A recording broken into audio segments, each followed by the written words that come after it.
நம்ம அல்லாஹ்வுக்காக நோன்பு வைக்கிறோம், கரெக்டாக? வேறு யாருக்காகவும் வைக்கல. அப்படி இருக்கிறப்ப நமக்கு நோன்பு வைக்கிறதுக்காக அல்லாஹ்கிட்ட இருந்து என்ன கிடைக்கும்?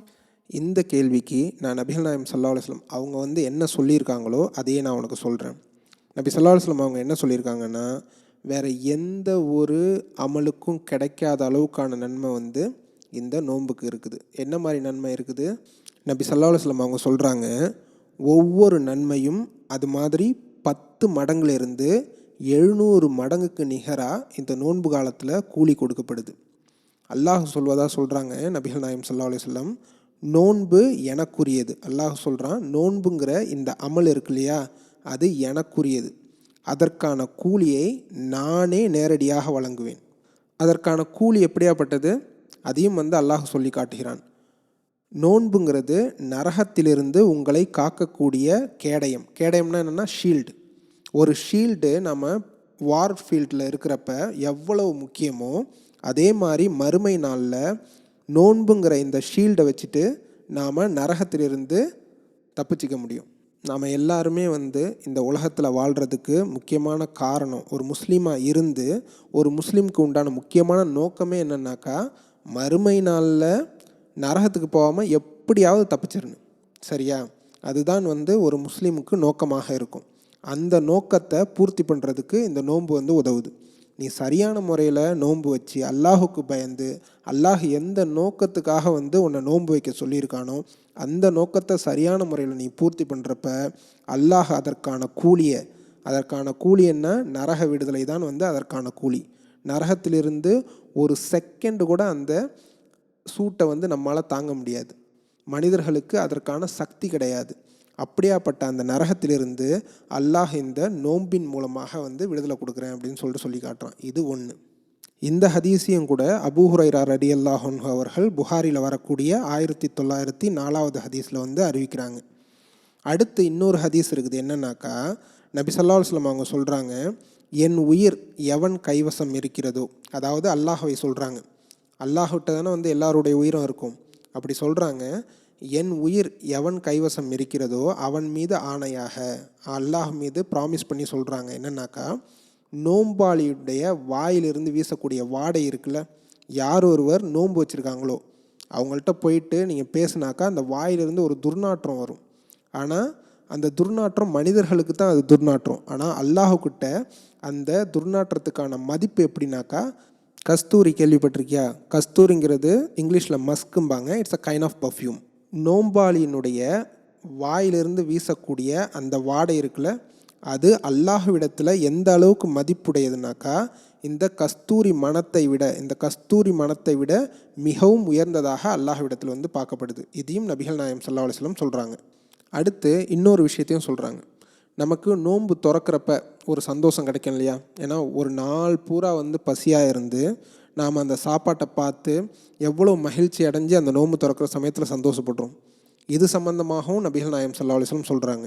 நோன்பு வைத்திருக்கக்கூடிய ஒரு நோன்பாளிக்கு 2 வகையான மகிழ்ச்சிகள் இருக்குது. நோன்பு திறக்கும்போது அவனுக்கு ஏற்படுகின்ற அந்த ஒரு மகிழ்ச்சி.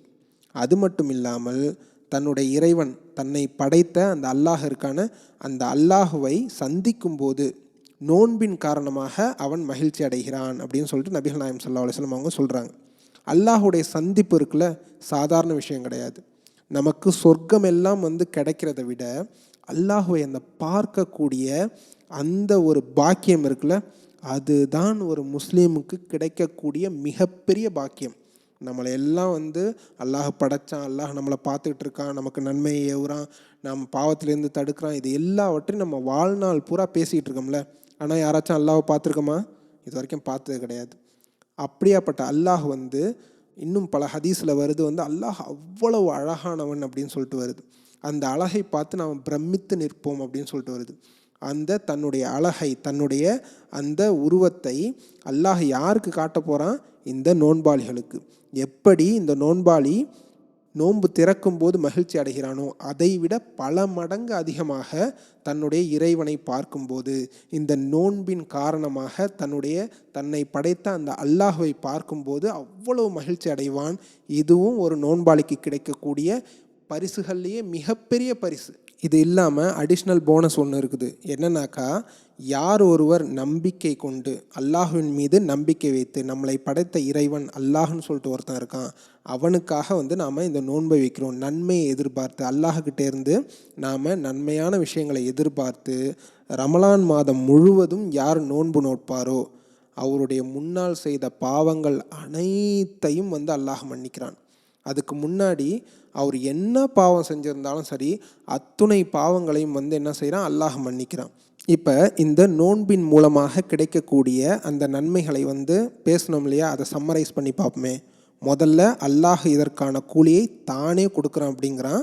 அதற்கான கூலி என்ன? நரகத்திலிருந்து விடுதலை. நரக விடுதலை கிடைச்சதுக்கப்புறம் அடுத்து என்ன கிடைக்குது? அல்லாஹுவை சந்திக்கக்கூடிய அந்த மிகப்பெரிய பாக்கியம் கிடைக்குது. அது மட்டும் இல்லாமல் அல்லாஹ் அவங்களுடைய பாவங்கள் எல்லாவற்றையும் மன்னிச்சிடுறான். அப்போ உங்களுடைய இடம் எங்கே போகுது? உனக்கு பாவம் எல்லாம் மன்னிக்கப்பட்டுட்டா உன்னுடைய இடம் சொர்க்கத்தில். அப்போது அல்லாஹுவை நம்பக்கூடிய ஒரு முஸ்லீமுக்கு என்ன வாழ்க்கையில் ஒரு நோக்கம் இருக்கும்?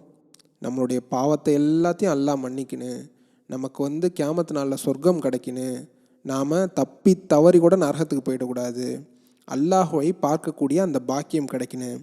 இது எல்லாவற்றையும் ஒரு சேர ஒரு அமல் பெற்று தருது.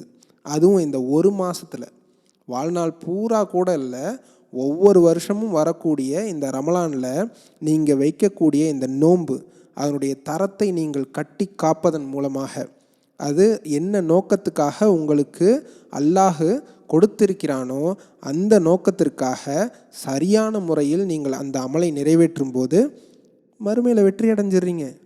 இதை விட வேறு என்ன வேணும்? இதுதான் இந்த நோன்பின் மூலமாக அல்லாஹ் நமக்கு கொடுக்கக்கூடிய அற்புதமான பரிசு. புரிஞ்சா ஹைரா? வாவ், அல்ஹம்துலில்லா. நோன்பு வைக்கிறதுனால இவ்வளோ நன்மையா? அப்போ இந்த ரமலானில் நான் ஒரு நோன்பு கூட விட மாட்டேன், இன்ஷா அல்லாஹ். இன்ஷா அல்லாஹ்.